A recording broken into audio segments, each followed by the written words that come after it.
We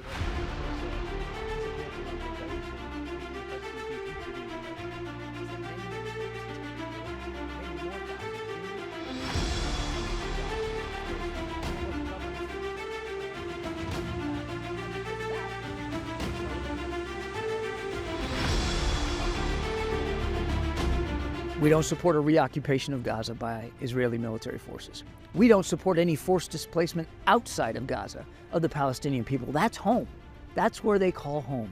And they have every right to go back and live there and work there and prosper there. In order for those things to happen, they've got to have a voice. They've got to have a vote and a say.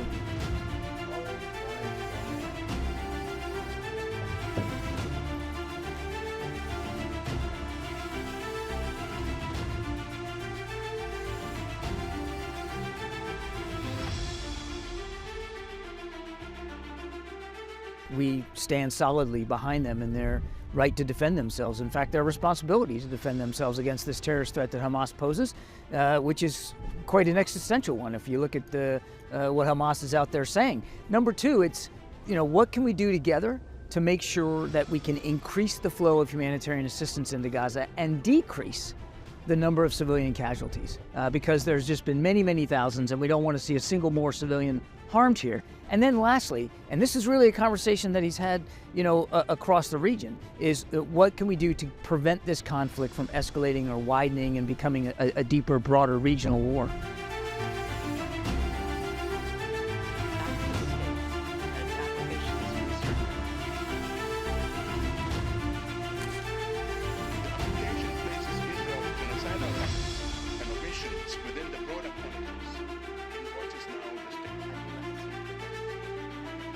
Measures, the atrocities will continue with the Israeli Defense Force.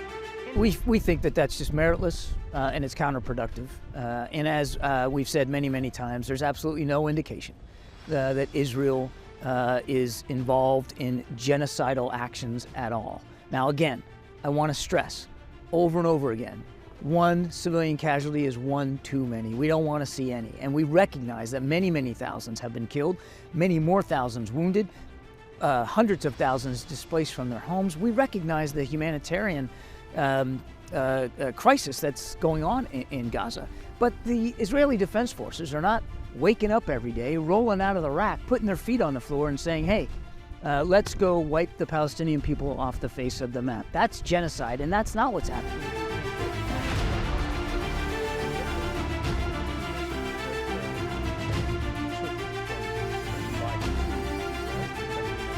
Very simple. And again, 6th of October, there was this communication wide about discontent among some parts of the American public regarding the position the U.S. has in the situation. Ultimately, voters.